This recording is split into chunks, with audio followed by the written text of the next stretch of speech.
The Dodgers head to Slime Diego with the playoff series tied. The Rams suffer their third one-score loss of the season, and USC free falls from number 11 to completely out of the AP Top 25 rankings. Good morning. I'm James. This is your daily dose of sports and snark for the greatest sports city in the world, Los Angeles. This is the faithful Angelenos morning report. And even the greatest sports city is going to have a day like Sunday once in a while. It is October 7, 2024. We are back in the sanctum sanctorum of LA sports. We also added another new subscriber to the Angeleno Familia yesterday. Thank you for getting in on the ground floor. And if you like being in the know about LA sports, click the like button. Click the subscribe button. There's a notification bell. Hit that. It'll let you know when we drop new content. Sharing is caring. Let people know we exist, and by all means comment. Now, before we go through the news and notes, we have an expanded look at the scoreboard. And again, we always say this on Faithful Angelenos, we recognize reality. We don't run from it. Slime Diego 10, Dodgers 2. The National League Divisional Series is tied 1-1. Jack Flaherty didn't have it for one. By the third inning, his velocity dipped into the 80s. In other words, batting practice.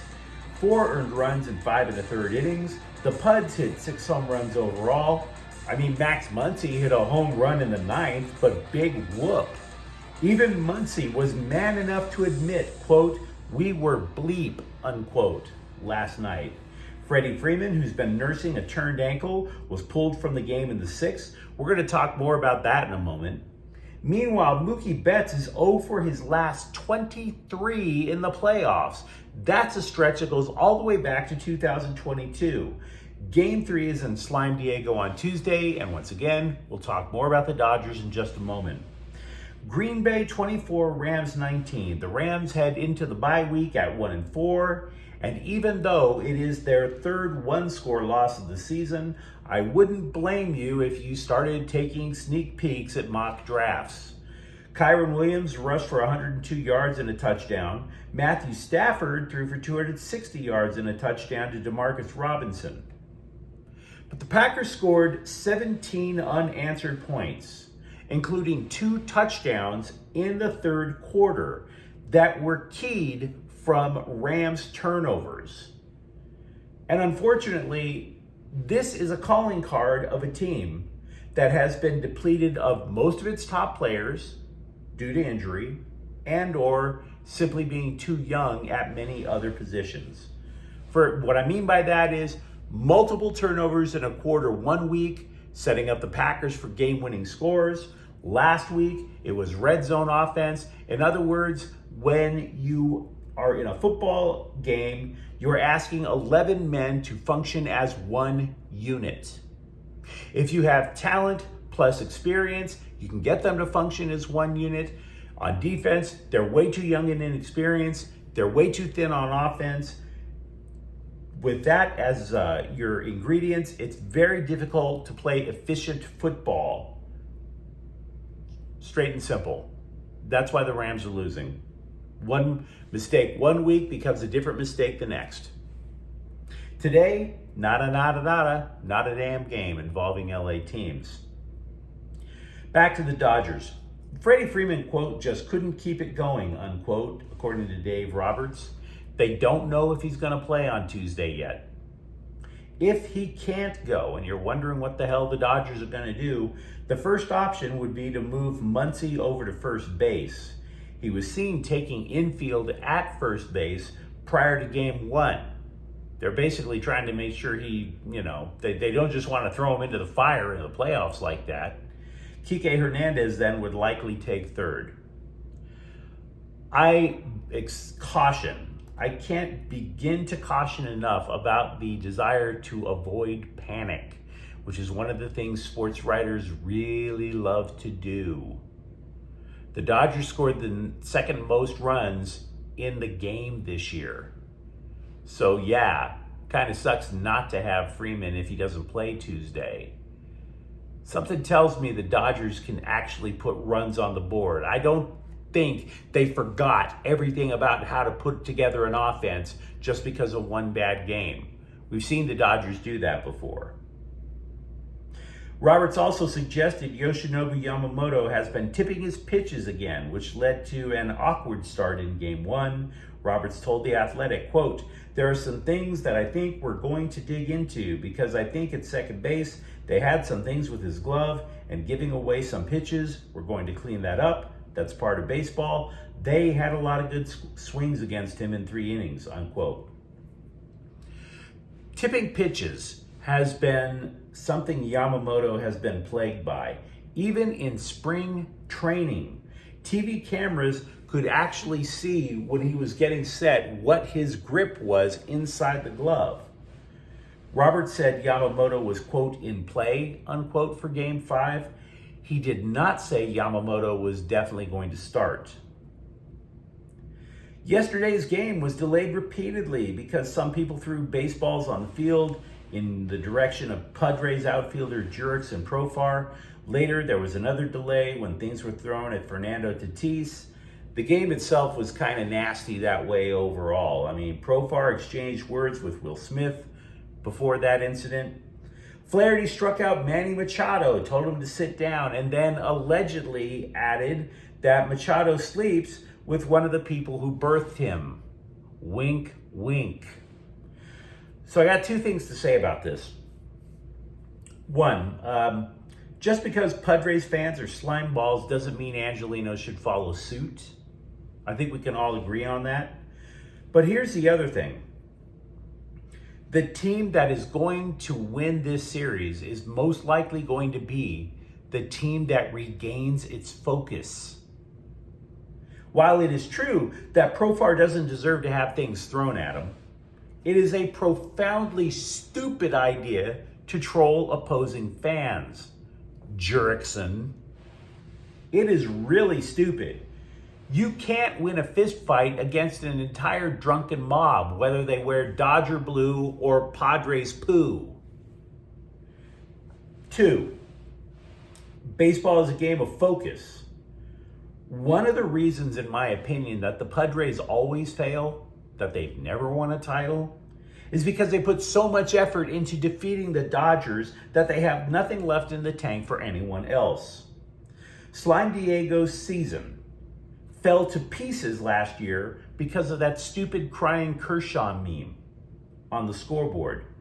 If the Dodgers can mentally put past the whole beat LA chant silliness, and I think they can, and Jurickson Profar acts like Jurickson Profar, I like their chances. We've discussed this repeatedly. The Scribes love the playoffs because they get to jerk with your emotions. The highest of highs, the lowest of lows, it all such great clickbait. But we deal with reality here. 1 win down south gets you Game 5 in LA. 2 wins down south and you're dancing on their graves. It's 1-1. Breathe.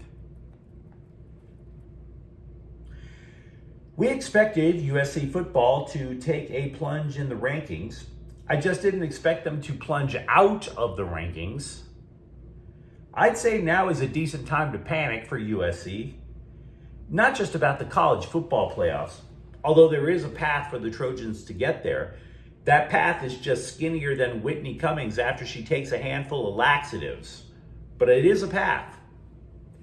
The reason I would suggest panicking is, how much better of a bowl game can USC reasonably expect? Last year's team, if you recall, finished 8-5. The hope was USC would do better than the Holiday Bowl. Just on the edge of missing out on the college football playoffs, remember? Now, the Holiday Bowl is not a bad bowl to be in, but you want to see if you can continue climbing, get something with more pomp and circumstance. If you lose to Penn State and Notre Dame, you still have 4 losses on your season at a minimum. Multiple projections have USC going to the Alamo Bowl. Does that excite you? It doesn't exactly make the sphincter tingle, does it? Meanwhile, you won't find UCLA in any bowl projection. And can you blame the Scribes for thinking that way? UCLA, to get to a bowl game, is going to need 7 wins. That means the Bruins would have to win 6 of their last 7 games. That's a really tall order, guys. The LA Kings roster is not quite set, but 3 players who were put on waivers yesterday, 2 of them most definitely matter. One is former starting goalie Phoenix Copley. Remember him? The dude helped the Kings make the playoffs 2 years ago. Then he blasted out his knee last year. So his reward is an Uber to the Inland Empire. Thanks for coming. The guy most likely to get claimed by another team on waivers would be Samuel Fagemo, who is, he's kind of like the Bernie Sanders of the LA Kings. He's continually running to get to the top spot, once again asking for your support. But the 1%ers in the front office won't cut him some slack. Fagemo's problem is he's not a complete player. He skates well, and for the LA Kings, that's a strike against him. They love playing people who can't skate. But his ideal spot, because his skill set, while strong, is still limited. His ideal spot is probably on the power play to maximize his talents, not 5-on-5. Now, maybe he gets claimed. The waiver wire is 24 hours in the NHL. To be honest, I don't know anything about the third guy other than to say Jack Studnicka is a hell of a name I wish I had, right? All the fake names I knew in comedy when I was telling jokes for drunks. I knew one dude who went by the name of Stud Manley. Even Stud Manley isn't as strong a name as Jack Studnicka. PJ Tucker has left the Clippers again. The team said they wanted to, quote, find the best situation for him moving forward, unquote. Translation, we really want to get rid of you. Don't let the door hit you where the good Lord split you. Now, the Clippers acquired Tucker, who is a former NBA champ, as part of the James Harden trade with Philadelphia last offseason. And he proceeded to get all the cobwebs on the end of the bench. Didn't play, like maybe 20 games. I mean, for real, if you're planning a haunted house for Halloween, you could slap a Tucker jersey on a corpse and the neighbors would be frightened. They would totally buy in. Tucker, by the way, has played for 7 teams. And yes, LeBron James and his son shared the court in a Lakers exhibition game last night. I don't care. Gave ESPN all the feels last night. It's an exhibition game. Bronny James can't shoot. I don't care. But you let me know what you think in the comments thread. Are you panicking after game 2? For that matter, are the Rams toast this year? It's a rough Sunday, we can admit it.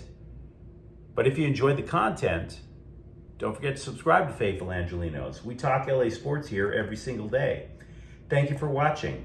I'm James. We'll be back tomorrow. Faithful Angelenos is a Kian Cortell Queso production. Take care.